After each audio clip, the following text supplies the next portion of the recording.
Chères participantes, chers participants, nous vous souhaitons la bienvenue à une autre séquence de notre série d'événements numériques Bois 4.0. Conformément à la date, le sujet est la numérisation des comptes annuels. En raison des fêtes de fin d'année, cette séquence ne sera pas transmise en direct comme d'habitude, mais préenregistrée. Aujourd'hui, nous allons vous montrer comment la numérisation peut nous décharger de la charge administrative que représentent les comptes annuels et quels avantages supplémentaires vous pouvez en tirer. 3 domaines principaux sont les plus sollicités lors de la clôture de l'exercice: le niveau des stocks, les travaux en cours et les déclarations de salaire. C'est pourquoi nous nous concentrons sur ces 3 domaines. Tout d'abord, Markus Feusi de Borm Informatik vous donnera un aperçu de la manière dont un système ERP peut vous aider à évaluer le niveau des stocks et les travaux en cours. Ensuite, Michael Markwort de Swissnec vous présentera le logiciel de comptabilité salariale Helm. Enfin, Christophe Jecker de Triviso parlera de la comptabilité salariale et de son intégration dans le système ERP. En outre, nous sommes toujours à l'affût d'avantages supplémentaires et de développements futurs. Nous vous souhaitons maintenant des informations utiles et commençons par un court-métrage de Born Informatik sur les thèmes des stocks et des travaux en cours. Je vous souhaite la bienvenue. Au cours des 10 prochaines minutes, Born Informatik AG souhaite vous donner un bref aperçu des domaines dans lesquels un système ERP peut vous aider dans le cadre des comptes annuels. Dans cette sous-séquence, nous nous concentrerons sur les matériaux et les commandes. En outre, nous avons préparé pour vous plusieurs sujets passionnants. Nous commençons par un aperçu de la question des matériaux et des niveaux de stock. Quelle est donc la quantité de matériel en circulation? Qu'est-ce que j'ai en stock? Il s'agit d'un indicateur important pour les comptes annuels. Sur cette base, nous voudrions montrer quelles conséquences peuvent en être tirées. D'une part, les valeurs des stocks peuvent être déterminées, donc quel type de données et d'informations puis-je en tirer? Nous passerons ensuite au domaine des commandes. L'un des sujets abordés ici sont toujours les travaux en cours. Comment puis-je déterminer une telle valeur avec le moins d'efforts possible? Je pense que certains d'entre vous ont fait beaucoup d'efforts pour déterminer une telle valeur. À la fin, nous aimerions vous montrer quelques courtes séquences où vous pouvez voir dans quel domaine un système peut vous aider encore plus. Il s'agit d'éléments très utiles tels que la hausse des prix, mais aussi la création de bases pour l'année suivante. 10 minutes, c'est assez court. C'est pourquoi nous allons passer directement à l'inventaire des matériaux. Inventaire est un grand mot pour beaucoup, et beaucoup associent également beaucoup d'efforts à ce mot.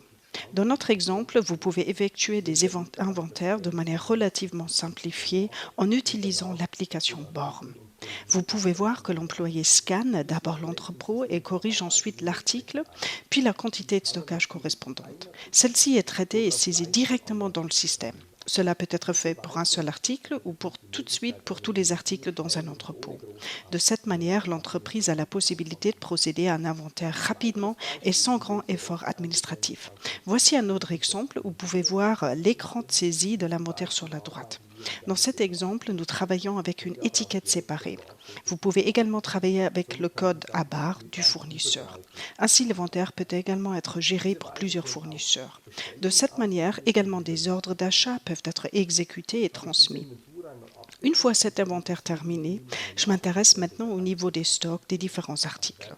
Si les commandes sont traitées par le système au cours de l'année, je peux maintenant consulter leur historique et, si nécessaire, ajuster les stocks minimums ou les points de réapprovisionnement en fonction de l'historique. Cela me permet d'optimiser le capital immobilisé. Le chiffre le plus important pour la clôture annuelle des comptes reste le montant des stocks en francs suisses. Pour ce faire, nous établissons une liste d'inventaires. Le montant du contenu du stock apparaît alors en bas à droite et il est ensuite affiché. Mais ça n'est pas tout. Sur la base des données de matériel et des données de commande, je peux évaluer beaucoup plus. Je peux me faire afficher des analyses allant de grossières à très détaillées. Pour ce faire, je dispose de diverses options de paramétrage qui me permettent d'afficher le niveau de détail souhaité des informations, par exemple regroupées par fournisseur, par groupe de matériaux et peut-être basées sur l'article individuel ou même séparées par devise. Diverses évaluations de diagrammes montrent ensuite les informations sur la base desquelles je peux ensuite agir. J'ai des options flexibles ici et je peux bien sûr sauvegarder ces paramètres pour la prochaine évaluation. Grâce à ces évaluations, je peux rapidement préparer les négociations sur les conditions avec les fournisseurs. Je peux voir les quantités de commandes effectives et les données correspondantes. En outre, le système me fournit le respect des délais de livraison par fournisseur sur la base de toutes les commandes passées au cours de l'année écoulée. Cela permet également de mieux me positionner. L'ensemble des achats de l'entreprise reste donc transparent et compréhensible. Nous passons maintenant au thème suivant, aux commandes. La détermination des travaux en cours est un sujet central. Nous souhaitons vous montrer une possibilité qui repose sur le contrôle des coûts du projet. Pour pouvoir effectuer un contrôle des coûts de projet aussi détaillé, des données sont nécessaires. 4 éléments fondamentaux du contrôle de coûts de projet sont importants. Tout d'abord, ce sont les matériaux qui sont disponibles dans les nomenclatures des commandes. En outre, il y a les frais ainsi que les heures qui peuvent être déterminées par la saisie des temps. Les factures des fournisseurs sont également nécessaires pour une détermination correcte. Nous vous proposons une nouvelle possibilité de saisie des créanciers qui vous permet de saisir les créanciers de manière plus automatisée. L'avantage est que le temps, les frais, les créanciers peuvent être précisément délimités par une date. Pour ce qui est du matériel, vous pourriez comptabiliser les retraits et les entrées de marchandises de la même manière que les inventaires. Ainsi, le matériel peut être délimité précisément. C'est faisable, mais cela nécessite un certain effort. Il est plus facile de délimiter le matériel manuellement dans le système. Vous voyez ici un exemple de contrôle des coûts d'un seul projet. Le schéma peut afficher vos besoins dans les moindres détails, par exemple si vous souhaitez déduire des factures partielles. En comparant l'estimation préliminaire des coûts et l'estimation finale des coûts, vous pouvez également déterminer l'état d'avancement théorique du projet. Vous devez cependant activement évaluer si cet avancement correspond à l'avancement réel ou si vous avez mal estimé le résultat prévisionnel. Si vous le souhaitez, vous pouvez entrer cette progression dans le schéma. Nous sélectionnons maintenant tous les projets ouverts en fonction de leur statut et contrôlons les coûts de l'ensemble des projets. En outre, nous délimitons l'ensemble par date et délai. Ainsi, le système génère en quelques secondes la valeur des commandes en cours. Les chiffres importants de la fin de l'année sont également certains comptes horaires, tels que le compte horaire des vacances ou des heures supplémentaires. Vous devez éventuellement constituer des provisions pour ces comptes et pour le faire, je sélectionne les catégories de temps correspondantes ici. Je peux d'abord produire une évaluation par employé afin de pouvoir discuter avec lui du paiement de certaines heures. Ensuite, j'aimerais calculer les heures effectives dans l'ensemble de l'entreprise.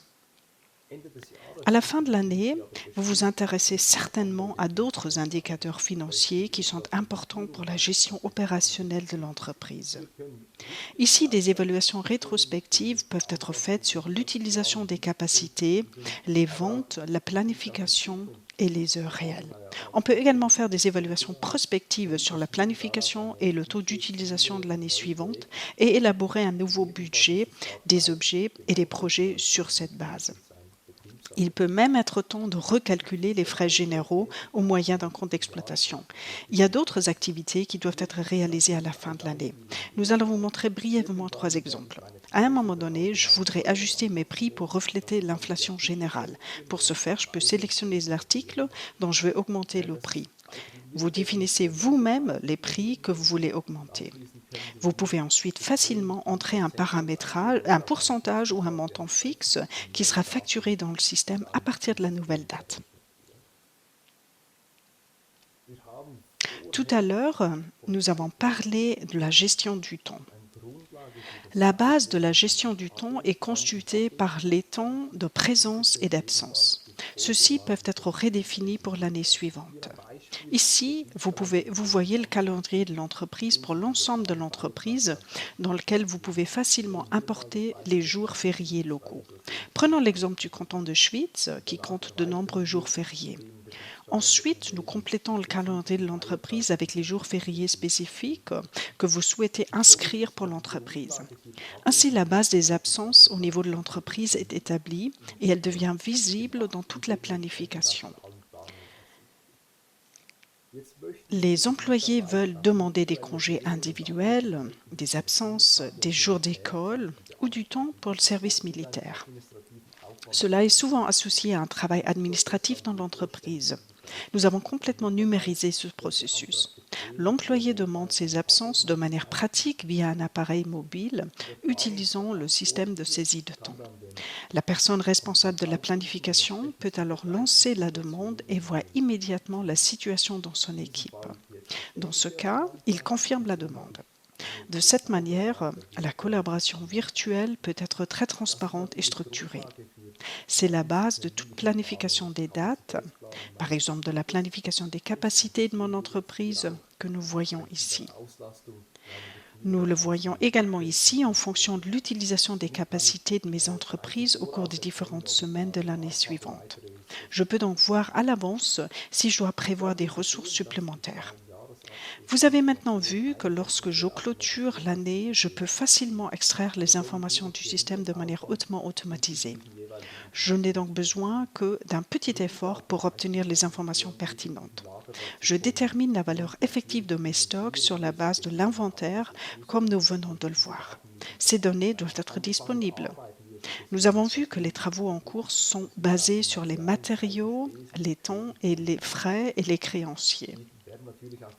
Ces données sont également utilisées pour de nombreux autres processus. Les jours fériés et les heures supplémentaires sont fournis par le système, par la saisie numérique des heures et la représentation des temps des présences. Le système peut vous aider à cibler de nombreux domaines. Cependant, il nécessite une base de données solide et une maintenance des données tout au long de l'année.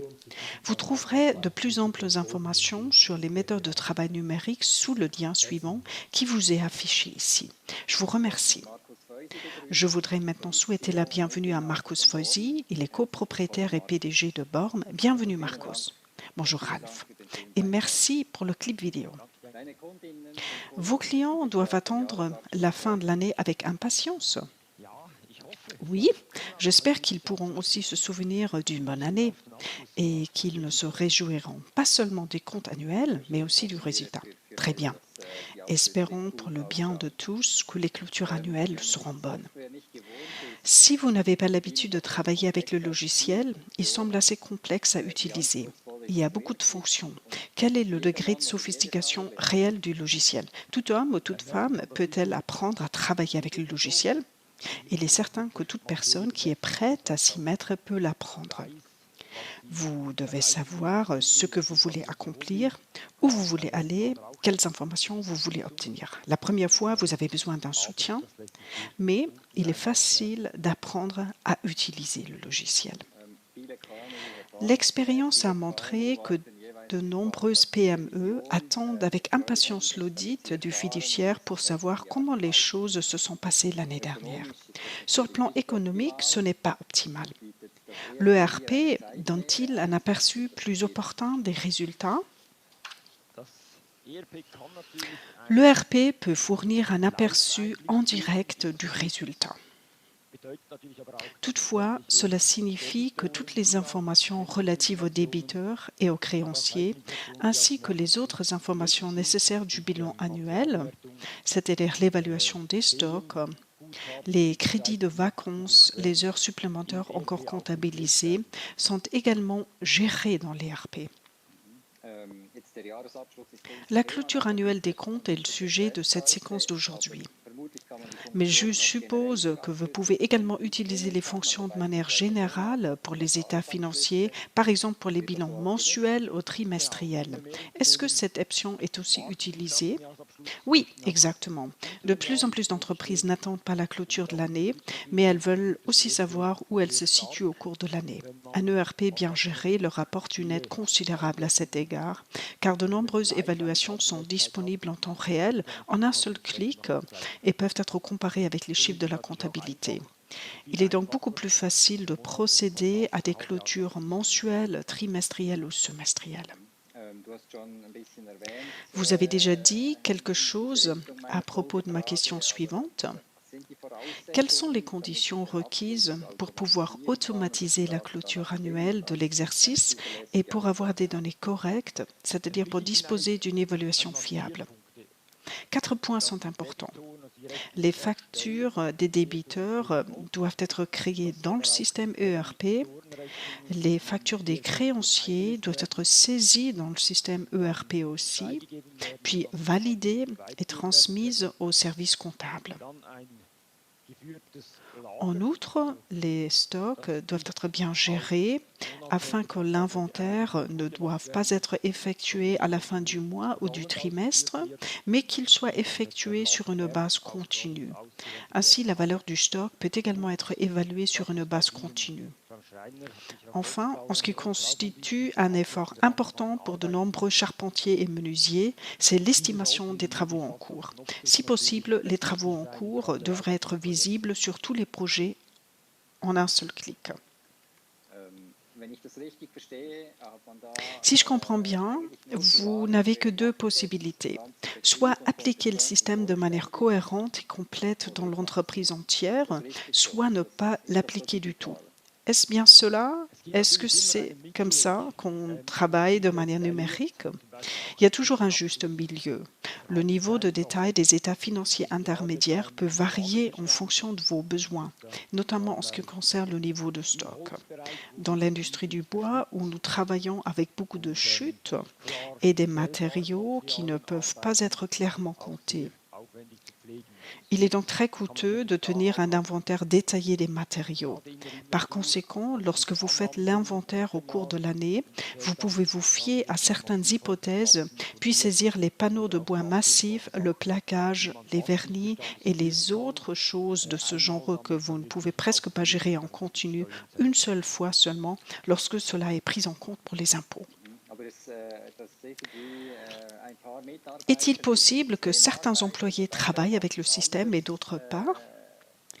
Par exemple, que quelqu'un rédige une facture sur l'ERP et que quelqu'un d'autre l'écrit en Word? Je suppose que ce n'est plus possible, n'est-ce pas? Tout est possible, mais cela n'est certainement pas très sensé, parce que vous perdez alors la valeur ajoutée qu'un ERP correctement géré peut apporter et apporte effectivement à l'entreprise. Toutefois, ce n'est le cas que si toutes les factures des créanciers et des débiteurs sont créées dans l'ERP et peuvent donc également être évaluées. Ce serait comme si seulement certains des employés enregistraient leur temps et que les autres ne le faisaient pas. Si vous voulez ensuite évaluer un solde d'heures supplémentaires, vous ne pouvez pas le faire car il faut encore évaluer certains employés dans une feuille de calcul Excel. Exactement. Peut-être une question complémentaire ou bien une question de clarification? Dans quelle mesure un tel système ERP est-il intelligent dans le domaine des délimitations?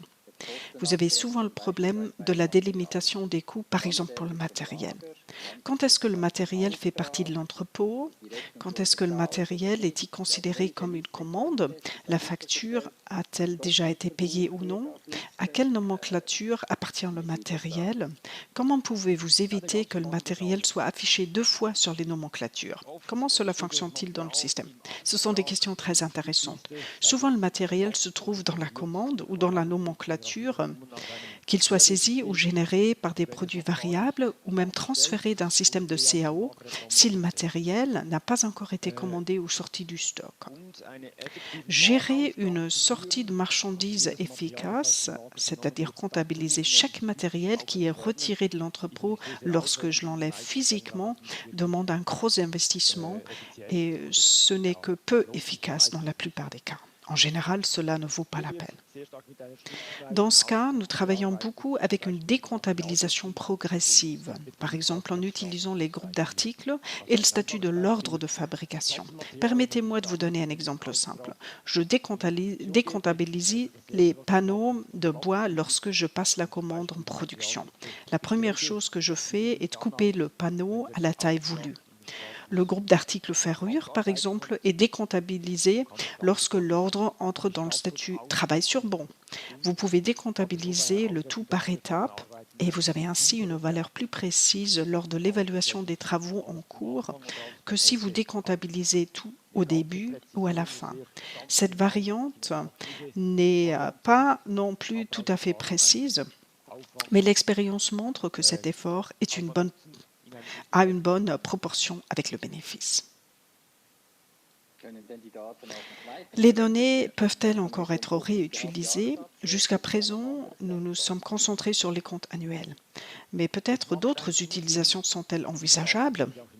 Il est uniquement censé conserver ces données dans l'ERP si je peux les utiliser non seulement pour les comptes annuels, mais aussi pour d'autres informations. Prenons l'exemple des achats et des fournisseurs. Si vous commandez tous les matériaux aux fournisseurs via un système de commande dans l'ERP et que vous tenez à jour l'entrée des marchandises en détail et que vous avez même un système d'assurance qualité et que vous enregistrez certains écarts qu'ils concernent le respect des délais ou la qualité des marchandises livrées, vous disposez d'une base détaillée pour les négociations annuelles avec le fournisseur. Cela vous permet d'exiger des prix plus bas si nécessaire et d'attirer l'attention du fournisseur sur les défauts de qualité. Idéalement, vous pouvez également féliciter le fournisseur pour la rapidité de ses livraisons et le haut niveau de qualité qu'il offre et exprimer votre satisfaction. Cela vous aide aussi à savoir quand restez chez un fournisseur, vous payez peut-être un peu plus avec ce fournisseur, mais vous y gagnez aussi beaucoup. Vous savez alors aussi que vous devriez peut-être changer de fournisseur. L'ERP vous fournit également la base d'une fiche de décompte d'exploitation.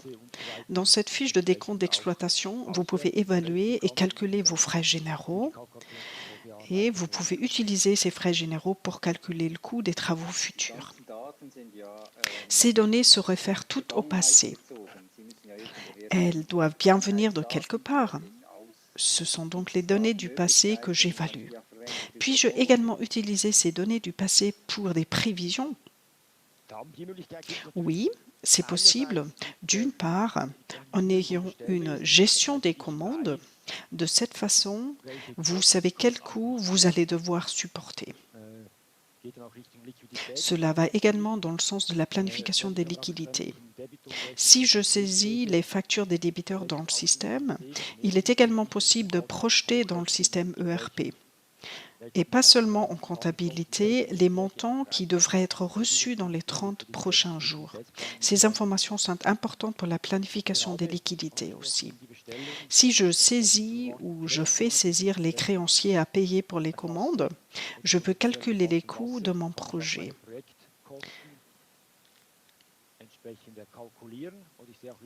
Si je sais que j'ai passé une commande pour un assemblage qui représente peut-être 10% de la valeur de mon contrat et que j'ai saisi la valeur et que j'ai commandé à l'entreprise d'assemblage au début du projet, je peux évaluer avec beaucoup plus de précision l'évolution des coûts du projet que si je ne reçois cette facture que plus tard dans le processus d'assemblage et que je n'étais pas aussi conscient de ce coût.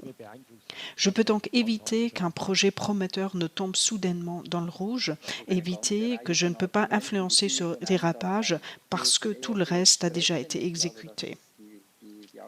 Il y a donc de nombreux arguments en faveur de l'utilisation d'un système ERP bien tenu à jour. Je suis sûr que vous n'avez pas encore mentionné tous les arguments en faveur d'un système ERP. Il y aurait certainement beaucoup plus à dire, mais restons-en au compte annuel. Peux-tu nous donner un conseil sur la manière de simplifier encore davantage les comptes annuels? L'un des points clés est de ne saisir que ce qui a du sens et ce qui vous apporte vraiment quelque chose. Je peux investir beaucoup d'énergie et de temps pour savoir exactement combien de mètres carrés de panneaux ou de panneaux agglomérés j'ai dans mon entrepôt. Je peux aller dans l'entrepôt et compter les panneaux qui restent et soudain, j'ai 50 francs de plus en stock. Que cela soit décisif, j'en doute. Je recommande d'investir l'énergie là où je peux faire des évaluations avec des indicateurs. Regardez donc où se situent les vrais problèmes de l'entreprise. Concentrez-vous sur les questions critiques où des montants plus importants sont en jeu. Les heures supplémentaires, par exemple, qui constituent toujours un élément important du bilan, ou les crédits de congés accumulés en valent la peine. On peut y réaliser beaucoup de choses avec une bonne planification, de sorte qu'il n'est pas nécessaire de constituer des provisions énormes. Il s'agit donc d'un plaidoyer en faveur de l'utilisation du système ERP au cours de l'année pour les activités quotidiennes et de générer ensuite ces données d'un seul clic au moment de la clôture annuelle de l'exercice, avec éventuellement quelques inexactitudes mineures, mais avec un degré élevé d'automatisation. C'est un bon résumé. Merveilleux. Merci beaucoup pour cette interview, Markus Fusi de la société Borm. Merci Rolf. L'exemple de Borm nous a permis de comprendre comment l'ERP peut vous aider en termes de niveau de stock et de travaux en cours. Nous passons maintenant au personnel, ou plutôt à la déclaration de salaire. Dans ce domaine, Swissdec a établi la norme pour la procédure de déclaration électronique des salaires. Pour commencer, nous verrons également un court-métrage. La procédure unifiée de communication des salaires ELM de Swissdec a considérablement simplifié le processus de transmission des salaires. Il y a 5000 ans, les Sumériens utilisaient des tablettes d'argile pour calculer. Il y a 800 ans, le premier livre de comptes a été tenu à Florence. Il y a 60 ans, la première comptabilité électronique a vu le jour aux États-Unis. Il y a quelques années, Sarah Fröhlich, de la PME Bel et Bien, devait batailler contre de multiples formulaires. AVS, CAF, LAA, LLAC, IJM, LPP, retenue impôt à la source, certificat de salaire et statistiques. Aujourd'hui, il lui suffit d'un clic de souris pour en venir au bout. Grâce à la procédure unifiée de communication des salaires ELM, Swissdec, elle transmet en un clic les données salariales nécessaires à un répartiteur. Ce dernier les transmet sans les enregistrer aux différents destinataires comme les caisses de compensation, les assureurs, l'Office fédéral de la statistique ou les administrations fiscales. Sarah Fröhlich reçoit un accusé de réception et confirme l'exactitude. Grâce à des processus intégrés entre entreprises et destinataires des données, l'ensemble du processus est achevé en quelques clics. Sa comptabilité salariale sera mise à jour dans le cloud selon les normes actuelles de sécurité. Elle peut facilement saisir les données relatives à son nouveau collègue Maxio, à l'aide de la comptabilité salariale certifiée Swissdec. L'assujettissement du salarié vient compléter son profil. Ainsi, les déductions de salaire de Maxio peuvent être calculées avec précision. Chaque mois, Maxio touche son salaire. Et il ne verse pas de cotisations excessives puisque toutes les déductions ont été effectuées. La qualité est là dès le départ, mois après mois, et également à la clôture des comptes. Des erreurs chronophages et coûteuses peuvent donc être évitées. Sarah Fröhlich a désormais plus de temps à consacrer à d'autres tâches importantes ou à ses clients. Par exemple, le musée d'histoire de la comptabilité salariale.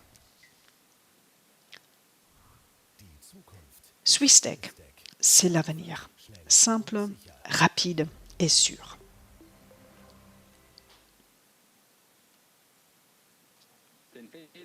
Le film nous a été présenté par Michael Markwort. Il est responsable de la transmission à Swissdec. Il est maintenant disponible pour une interview. Bonjour, Monsieur Markwort. Bonjour, Monsieur Baumann. Le film montre une nette simplification du travail de clôture des comptes annuels.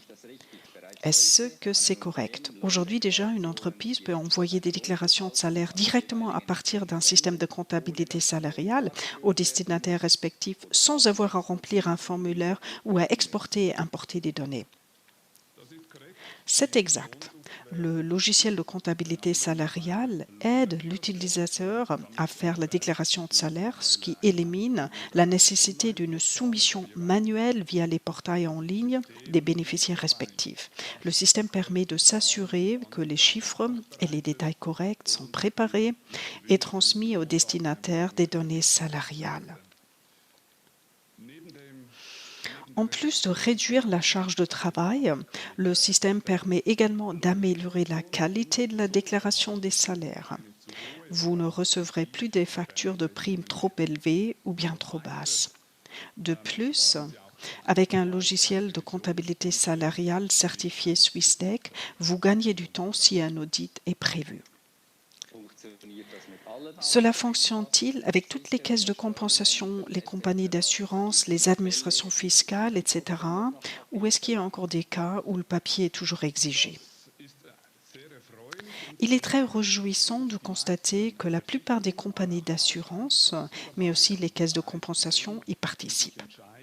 En d'autres termes, si vous vous décidez de soumettre votre déclaration de salaire par le biais de la procédure de déclaration électronique des salaires ELM, il est pratiquement certain que tous les partenaires avec lesquels vous êtes censé collaborer vont aussi participer. Les 26 cantons sont également inclus. Si vous souhaitez soumettre la déclaration d'impôt à la source via ELM, chaque canton participe également et vous ne devez pas la soumettre à un canton sur papier ou par le biais d'un formulaire web. Vous pouvez au contraire les soumettre tous à tous les cantons via ELM. Il n'y a donc que très peu d'acteurs qui ne participent pas encore. Cela semble être très tentant. Que dois-je faire si je veux soumettre la déclaration de salaire de la manière indiquée dans le court-métrage? La condition de base pour utiliser la procédure de déclaration électronique des salaires est un logiciel de comptabilité salariale certifié par Swissdec. Cela signifie que si vous utilisez déjà un logiciel de comptabilité salariale aujourd'hui, il y a de fortes chances qu'il soit également certifié Swissdec. La plupart des fabricants de logiciels de comptabilité salariale qui vendent leurs produits commercialement en Suisse sont certifiés Swissdec. Si vous disposez d'un logiciel de comptabilité salariale certifié Swissdec, les conditions de base sont données. Il suffit ensuite de configurer le logiciel de comptabilité salariale afin que votre déclaration des salaires puisse être transmise via ELM. Je dois donc disposer d'un logiciel de comptabilité salariale certifié Swissdec et suis-je alors automatiquement prêt pour la procédure de déclaration électronique des salaires ELM ou dois-je faire autre chose pour que cela fonctionne? Ce serait bien si tout était déjà paramétré ou configuré automatiquement. Malheureusement, ce n'est pas encore le cas. Le module et les fonctions sont inclus dans la plupart des logiciels de comptabilité salariale. Au moins, vous n'avez donc rien à installer. Par contre, il faut encore configurer le système. Cela signifie que vous devez toujours indiquer au logiciel de comptabilité salariale à qui vous voulez soumettre les données salariales. On a donc heureusement aussi le contrôle. Vous configurez que vous voulez soumettre la déclaration de salaire à cette compagnie d'assurance ou à cette caisse de compensation. Ces données doivent encore être saisies. Je dois dire également ouvertement et honnêtement qu'il faut faire un certain effort initial si vous décidez d'utiliser la procédure de déclaration de salaire électronique. Mais l'effort en vaut la peine, car une fois que tout sera mis en place, il sera beaucoup plus facile dans les mois ou les années suivantes de faire les déclarations de salaire et vous récupérez facilement le temps passé au début.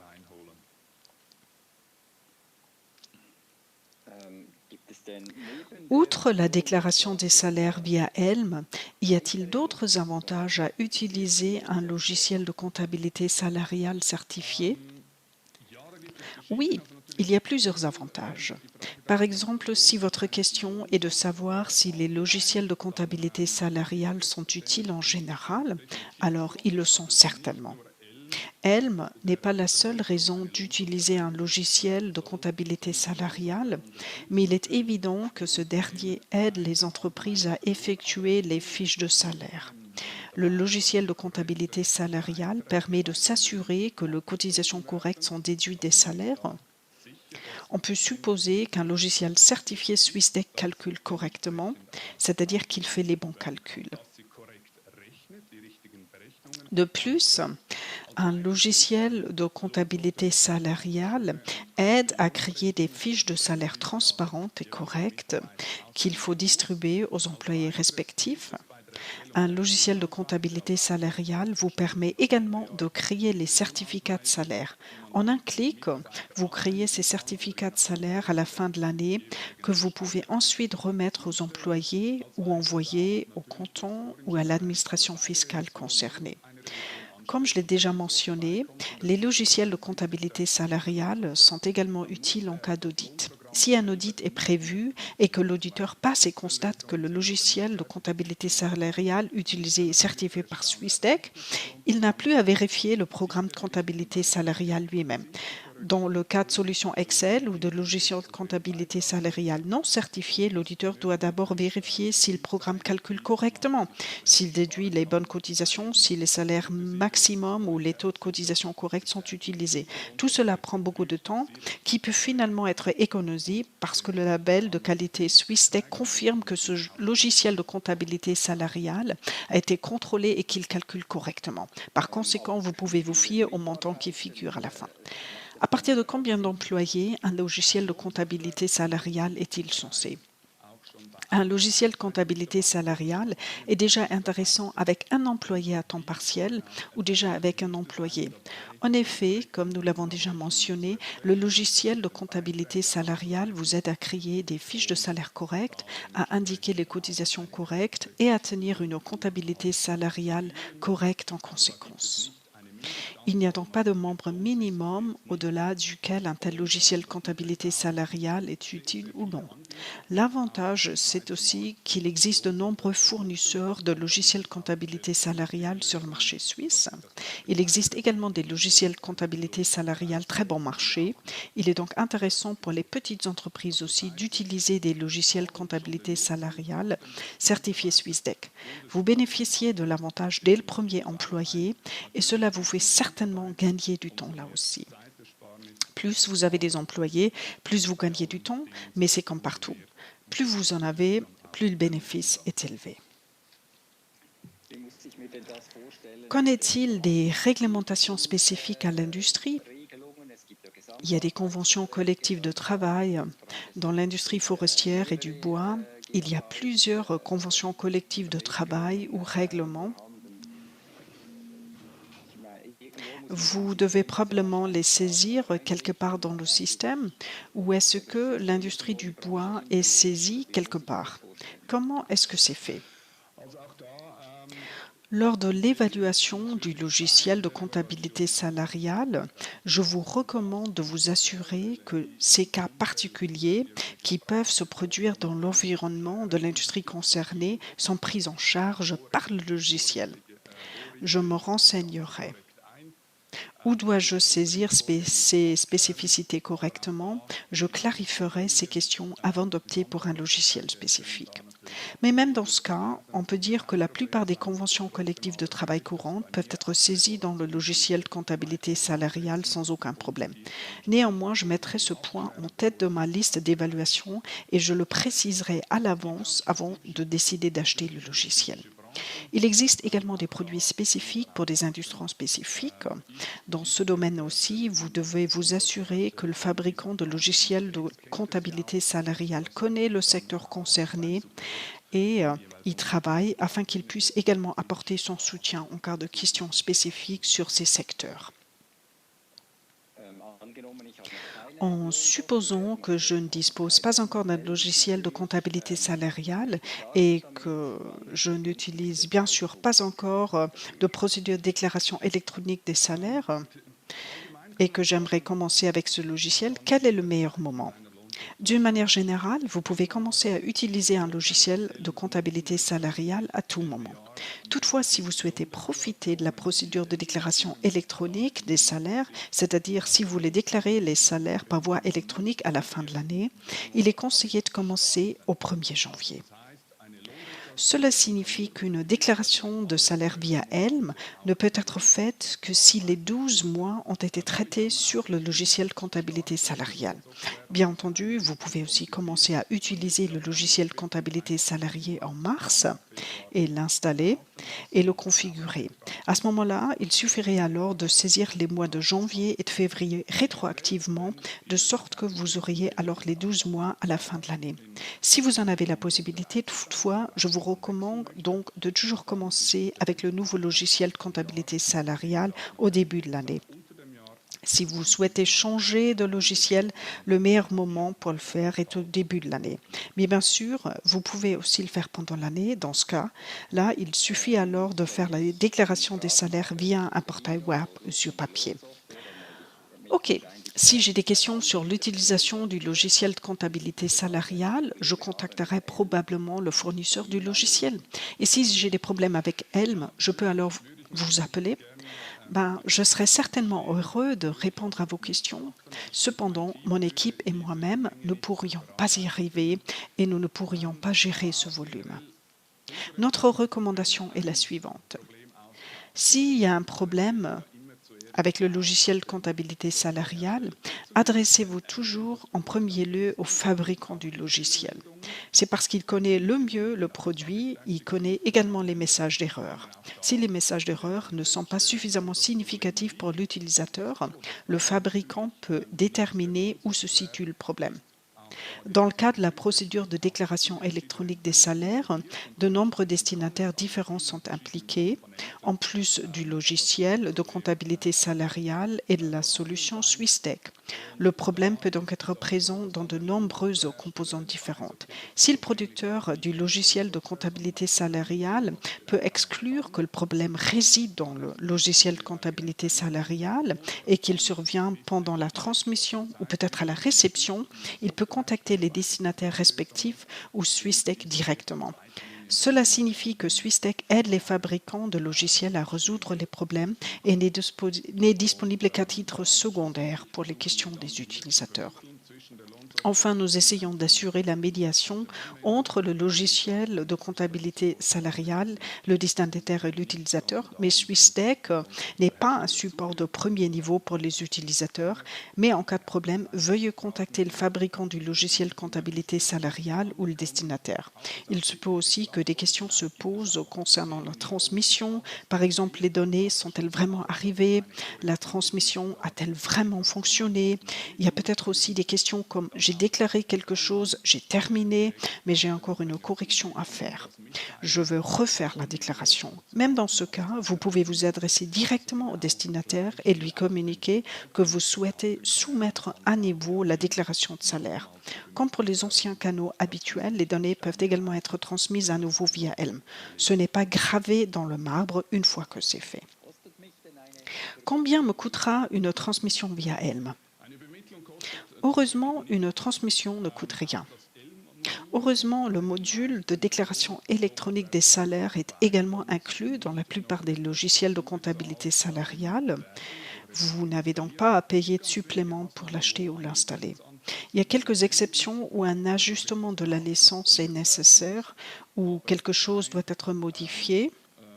Par défaut, pourtant, Helm est inclus dans le logiciel de comptabilité salariale. Il n'y a pas de coût supplémentaire pour l'utilisateur individuel. C'est une bonne nouvelle et je pense que c'est en fait un soulagement de remplacer cette paperasserie à la fin de l'année avec tous les facteurs d'incertitude. Est-ce calculé correctement, etc. C'est donc un beau pas qui a été fait. Ce qui m'intéresse toujours, c'est un regard sur l'avenir.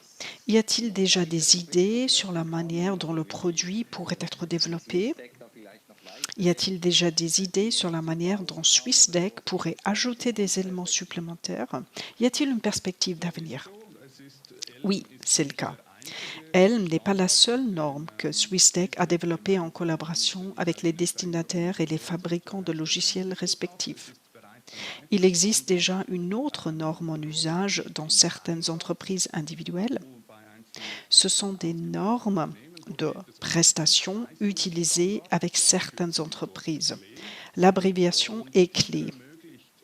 Pour l'instant, cette norme de prestation clé n'est utilisée qu'avec la SUVA.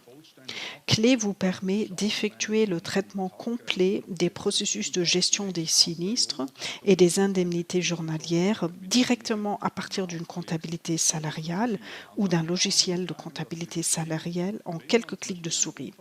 Le système vous assiste à saisir les données correctes pour la déclaration d'accident si vous souhaitez faire par exemple une déclaration d'accident. Quelles données salariales doivent être envoyées? Quelles sont les informations requises? C'est un autre grand soulagement pour les entreprises qui que le traitement complet de ces rapports d'accident puisse être effectué à partir du logiciel de comptabilité salariale. La communication aussi passe par le logiciel de comptabilité salariale, c'était de la correspondance. Les factures sont également directement intégrées dans le logiciel de comptabilité salariale et peuvent y être traitées. Il a été possible de regrouper plusieurs canaux différents tels que le courrier électronique, le téléphone et dans certains cas le courrier postal et les sites web en un seul canal, ce qui simplifie le traitement. Les systèmes sont utilisés pour aider les utilisateurs parce que c'est parfois très long et aussi compliqué. Vous ne savez pas de quelles données vous avez besoin maintenant, quel chiffre de salaire vous devez maintenant prendre. Il est bien sûr utile que les systèmes puissent simplifier le processus. Bien sûr, cela est également le cas avec Clé. Les premières entreprises commencent maintenant à l'utiliser. D'autres viendront s'y ajouter au milieu de l'année. Jusqu'à présent, 3 fabricants soutiennent cette norme, d'autres s'ajoutent sans cesse. Il faudra encore un certain temps avant que la norme de prestation clé ne se généralise. Mais en général, les réactions des entreprises qui utilisent la norme jusqu'à présent sont très bonnes. Les entreprises sont très heureuses d'utiliser la norme et ne veulent pas y renoncer. Nous sommes convaincus que cela sera également apprécié par d'autres entreprises. Peut-être une dernière question. Où puis-je trouver plus d'informations sur la procédure de déclaration électronique ELM ou bien sur Clé? Il y a plusieurs endroits où aller. D'une part, bien sûr, www.swisstech.ch. Ceci est la page d'accueil de l'association Swisstech. Toutes les normes que Swisstech soutient y sont énumérées. Vous y trouvez également tous les fabricants de logiciels de comptabilité salariale qui sont certifiés Swisstech. Lors de l'évaluation, je recommande toujours de vérifier si le fabricant du logiciel de comptabilité salariale est répertorié chez Swisstech. Si c'est le cas, le logiciel soutient également les normes respectives. Vous pouvez également contacter les fabricants de logiciels respectifs. Ils peuvent également vous donner des informations sur la procédure de déclaration électronique des salaires et vous indiquer s'ils soutiennent déjà la norme clé ou s'ils soutiendront encore et à partir de quand ils veulent soutenir la norme clé. Et vous pouvez vous adresser aux destinataires qui peuvent également vous fournir des informations sur la procédure de déclaration électronique des salaires. Si vous avez des questions à ce sujet telles que puis-je transmettre à cette caisse de compensation via la procédure de déclaration électronique des salaires ou non, ils répondront également à toutes les questions de soutien concernant cette transmission. Merveilleux, nous prêtons désormais attention à cette certification Swisstech et transmettons les données salariales par voie électronique. Merci beaucoup pour cette interview, Monsieur Marquardt. Merci beaucoup. Une comptabilité des salaires correcte est exigeante pour les PME. Les déclarations de salaire prennent beaucoup de temps et nécessitent des connaissances spécialisées. Swisstech a rallié ses partenaires, tous les cantons, les assurances sociales, etc., participe et vient de nous montrer un moyen numérique automatisé de créer et de transmettre les déclarations de salaire. Cela promet de simplifier les choses. Mais qu'est-ce que cela signifie concrètement pour une PME de l'industrie du bois? J'ai le plaisir de discuter avec Christophe Jecker. Il est ingénieur en bois et travaille chez Triviso, un fournisseur de logiciels industriels ERP. Bienvenue Christophe. Merci bien Rolf. Triviso est l'un des fournisseurs qui dispose d'un système de comptabilité salariale certifié par Swisstech. Triviso est également connu comme fournisseur d'une solution industrielle ERP. Comment les produits sont-ils liés? En fin de compte, il s'agit d'un autre module de notre fonctionnalité. Il est donc très étroitement intégré et mis en réseau avec les autres modules. En d'autres termes, selon votre choix, vous pouvez utiliser la comptabilité salariale ou ne pas l'utiliser sans bénéficier d'aucun avantage ou inconvénient. Il s'agit donc d'une solution intégrée. Exactement.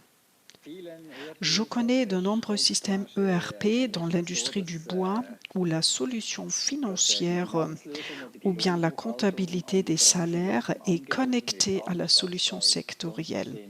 En revanche, les solutions ERP se concentrent généralement sur les finances. Dans l'industrie du bois, cela semble être différent. Pourquoi est-ce différent dans l'industrie du bois?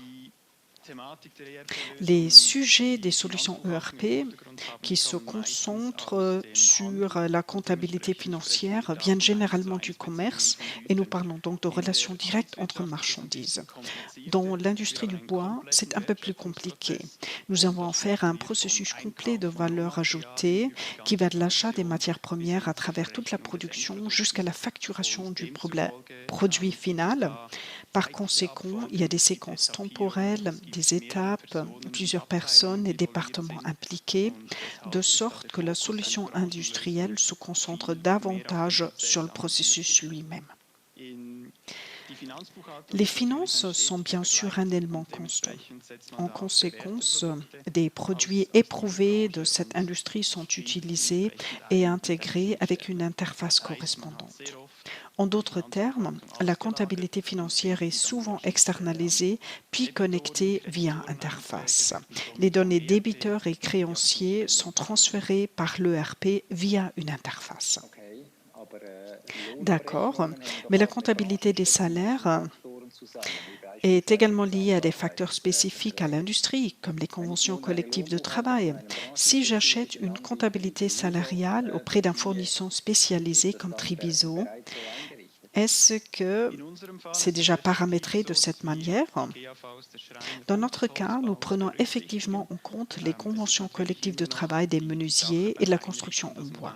Bien entendu, lorsque vous mettez en place le système, vous devez encore définir définitivement la manière dont vous voulez que le système calcule. On a la liberté de configurer le tout en fonction de la personne et de la relation de travail. Une fois que ces données de base sont établies, le système effectue les calculs de la même manière, mois par mois et année par année. Vous pouvez donc choisir entre la menuiserie et la charpenterie. À quoi ressemble une opération mixte, c'est-à-dire les deux? Dans ce cas, vous définissez en principe par département comment le calcul est effectué. Il ne faut pas non plus oublier que la Suisse romande a encore d'autres conventions collectives de travail.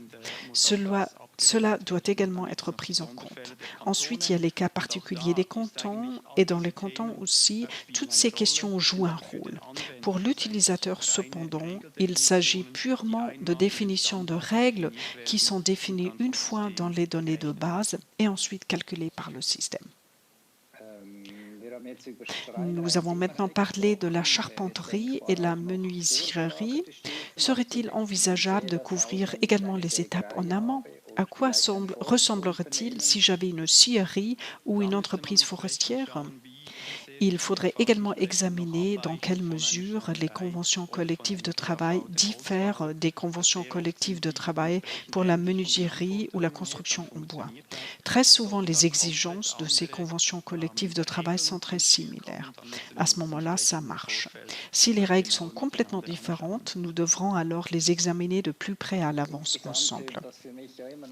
Globalement, ce paramétrage me semble toujours un peu complexe. L'ensemble du processus de mise en place me semble être assez sophistiqué. Est-ce gérable pour une PME? À quoi ressemble une telle introduction? Comment l'imaginer? En effet, ce n'est pas si simple. Toutes ces exceptions et règles spéciales qui s'ajoutent constamment sont parfois un véritable miracle. L'avantage est que la prise en compte de ces exceptions des conventions collectives de travail et des cantons est une question importante, en particulier pour nos programmeurs de logiciels, donc pour nous. Une fois que tout est installé chez le client, cela semble un peu plus facile. Dieu merci, il suffit de savoir à qui j'attribue quelles règles. En conséquence, la saisie des données est beaucoup plus simple lorsque les données de base sont correctes.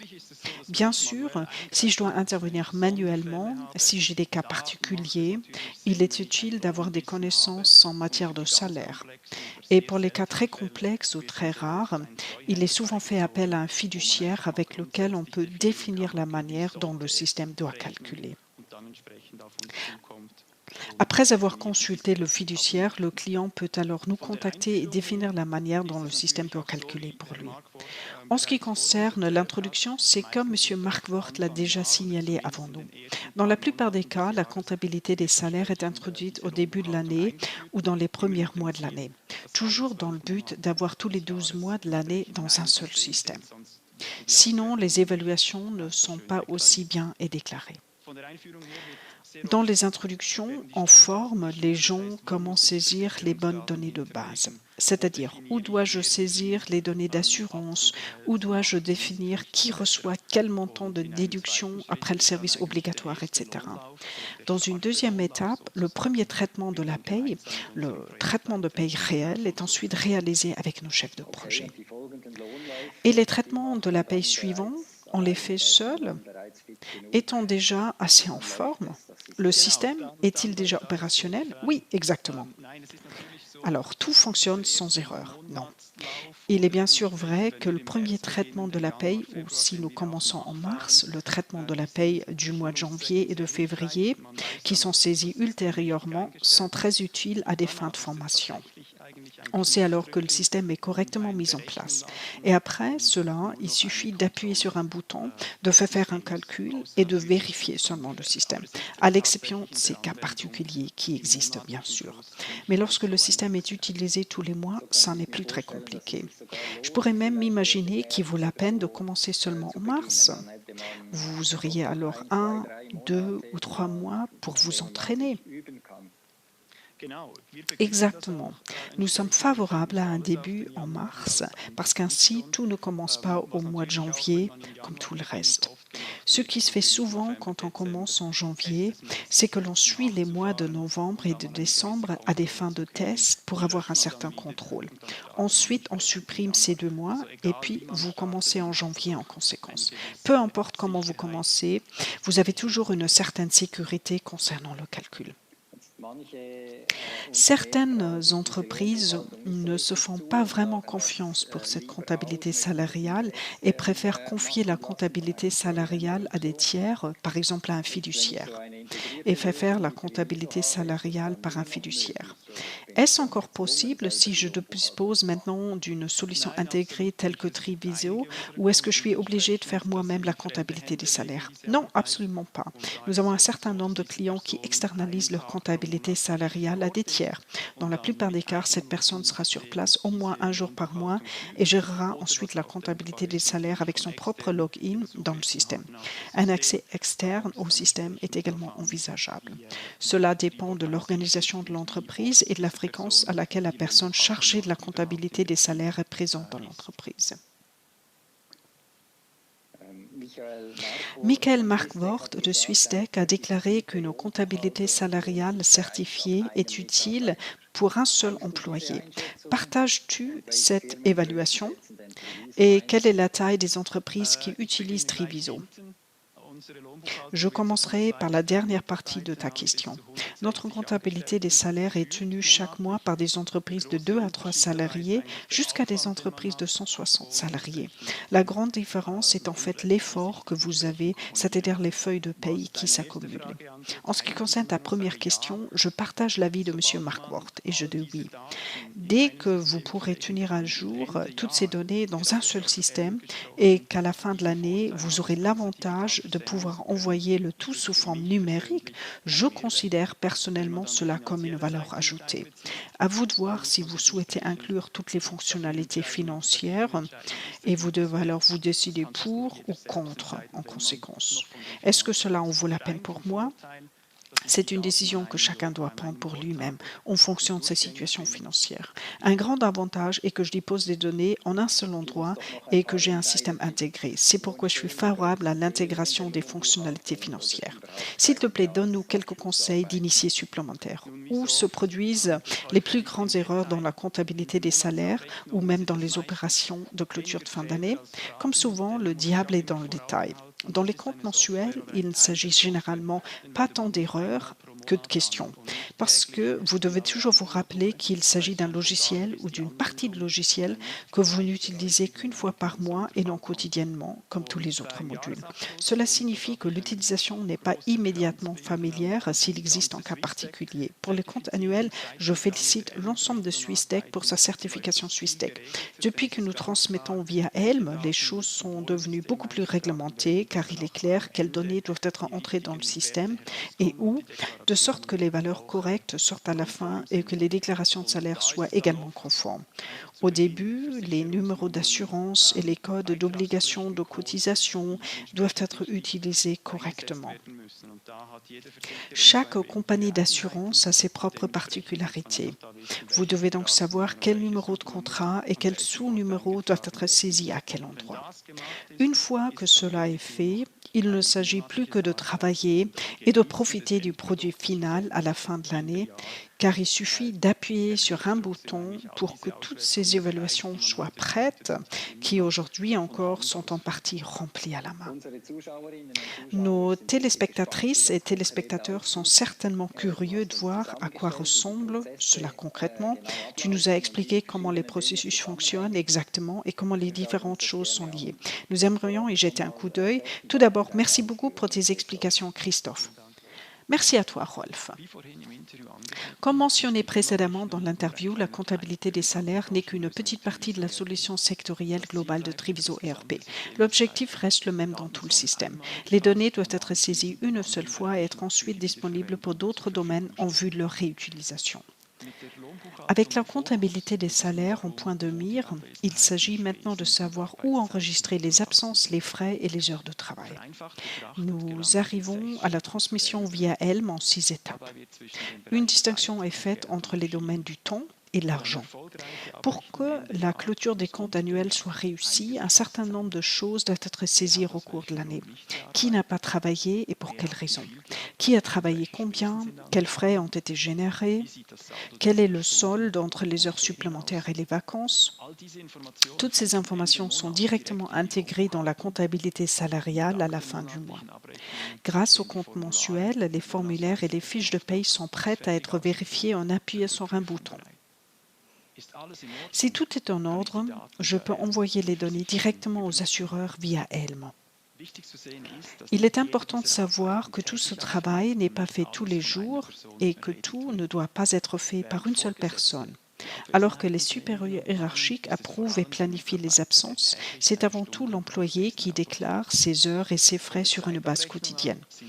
À partir de la facturation du temps, c'est au responsable des ressources humaines de décider. Il prépare les feuilles de temps chaque mois, puis effectue la paye en conséquence. À la fin de l'année, il contrôle les certificats des salaires et les évaluations. Finalement, il y a la transmission via Helm. Elle a lieu à la fin de l'année et, dans le cas des salaires assujettis à l'impôt à la source, également sur une base mensuelle. Ce n'est que dans 2 des 6 étapes que les données doivent effectivement être saisies. Toutes les étapes ultérieures impliquent l'utilisation ou bien l'interprétation des données déjà saisies. Si nous examinons maintenant les 6 étapes dans le détail, cela ressemble à ceci. La planification des absences permet de gérer les personnes et les groupes et d'aider à la substitution. Les barres colorées sont à la fois une saisie et une vue d'ensemble pour nous. Les informations sont automatiquement transmises aux responsables de la gestion du temps et de la paye. Ils savent donc déjà si l'absence est due au service militaire, à des vacances ou à un cas de quarantaine. La saisie numérique des heures de travail et des dépenses a lieu sur des appareils mobiles, sur le lieu du travail ou bien à la machine. Le contrôle quotidien par le supérieur hiérarchique permet une validation rapide et un traitement ultérieur des données. Les entrées sont affectées au projet sélectionné ainsi qu'au compte de l'employé. En plus des heures, les absences sont également incluses dans le décompte du temps. Dans cet exemple, le service obligatoire ainsi que les compensations et les congés prévus sont visibles à partir de la planification des absences. Les salariés bénéficient de chiffres toujours à jour dans leur comptabilité salariale. Grâce à la planification des absences, le service de la comptabilité des salaires est déjà au courant du service obligatoire. Toutes les autres données que le salaire mensuel, les taux horaires et les cotisations d'assurance sont des données de base et sont calculées automatiquement. Des ajouts et des ajustements manuels sont bien sûr possibles. Après 12 fiches de salaire mensuelles réussies, ce sont maintenant les résultats définitifs avec une comptabilité salariale certifiée Swissdec. Les évaluations sont effectuées en appuyant sur un bouton. Si elles s'avèrent bonnes, la transmission des données salariales via elle peut commencer. Notre vue d'ensemble montre que la source des données pour notre fiche de salaire se trouve très en amont. Toutefois, ces 6 étapes de gauche à droite ne constituent qu'une vue partielle. En fait, l'avantage de la numérisation, de la saisie du temps et de la comptabilité salariale est beaucoup plus important. Les heures saisies sont non seulement affectées à la gestion du temps de l'employé, mais aussi directement au projet. Dans tout l'effort de cohérence des données, l'accent est toujours mis à la fois sur le projet et sur l'employé. Via une interface, la fiche de salaire passe dans la comptabilité financière où elle est saisie et comme ordre de compensation, elle passe directement à l'e-banking pour le paiement effectif des salaires. Le temps et l'argent sont si proches dans un ERP que le pas vers la numérisation en vaut vraiment la peine. Je vous remercie de votre visite et j'espère que vous avez bien survécu au dernier sprint de la fin de l'année. Comme l'a dit Heinz Erhardt, après la période de calme, il sera à nouveau plus tranquille. En ce sens, je vous souhaite un bon début d'année et je me réjouis de vous accueillir le mercredi 27 janvier, comme d'habitude à 16 heures, en direct dans le cadre du webinaire. Nous y parlerons des compétences nécessaires du 21e siècle. Entre autres, le professeur Benjamin Wolfsberger abordera, entre autres, le terme devenir compétent aujourd'hui avec les connaissances d'hier pour résoudre les problèmes.